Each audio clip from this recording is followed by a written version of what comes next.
Okay, so in the world of healthcare technology, there is a massive battle brewing. We're talking about two giants, Epic and Oracle, who are in this really high stakes race to solve one of medicine's biggest, most persistent problems, and they're using AI to do it.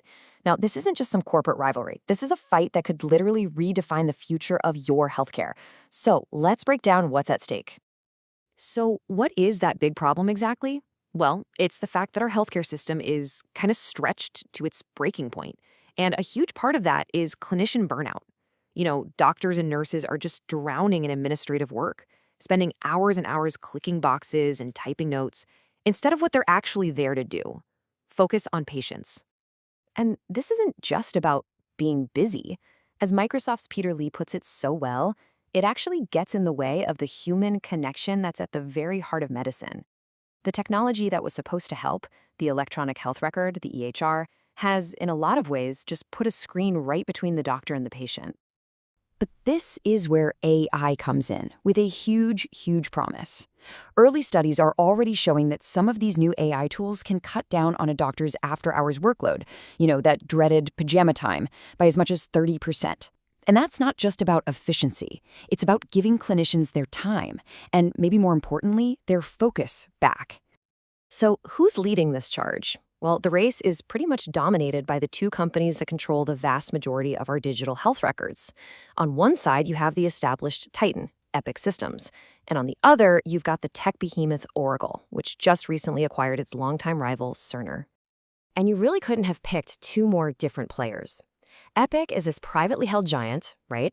They're an established force whose systems hold the medical data for a truly staggering number of American patients.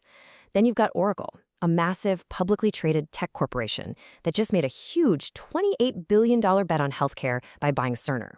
So what we're looking at here are two fundamentally different cultures with two very different strategies.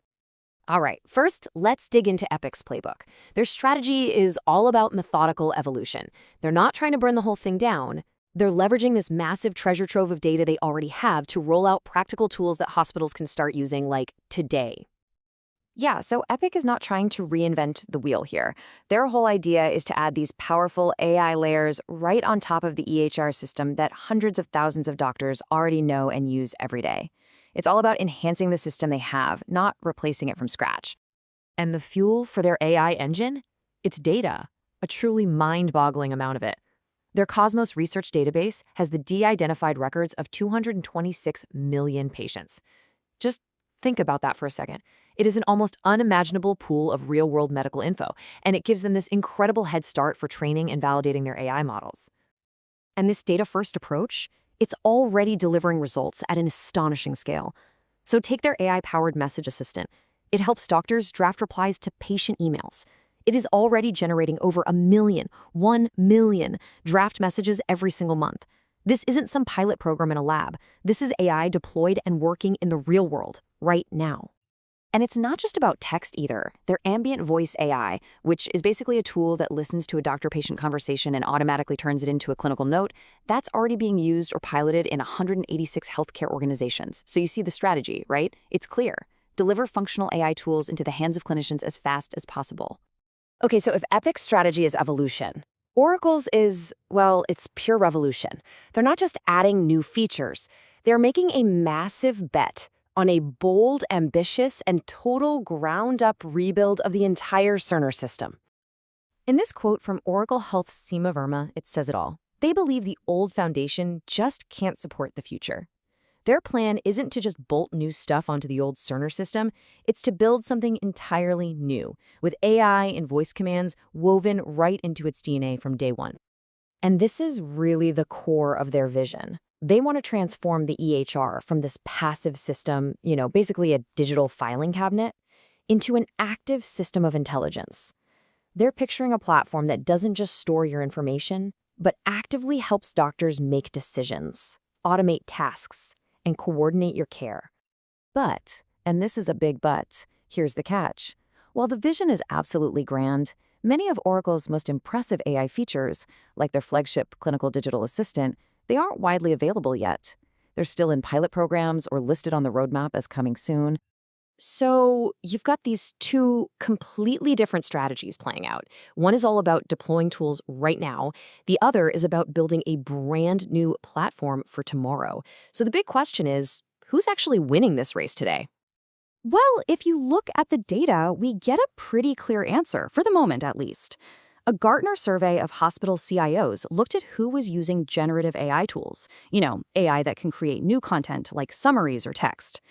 What they found was that 60% of hospitals using Epic are actively using these tools. For Oracle's Cerner, that number is just 25%.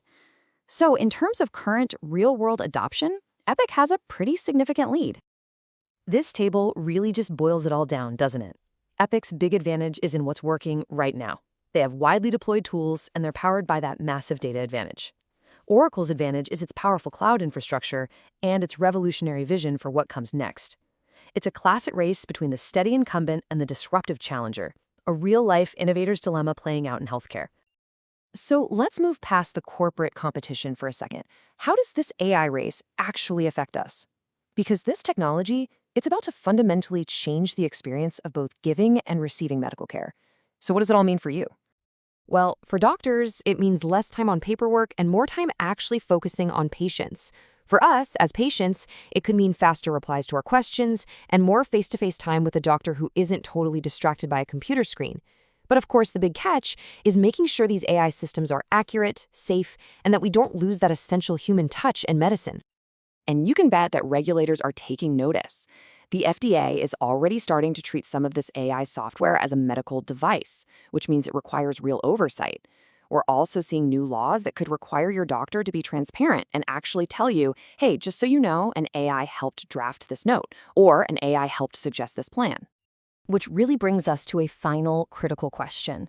As these powerful AI systems take over more and more of the documentation, the data analysis, all that stuff, it forces us to ask, what is the core, irreplaceable role of a human doctor? In a world of intelligent machines, what is the one thing we will always need them to be?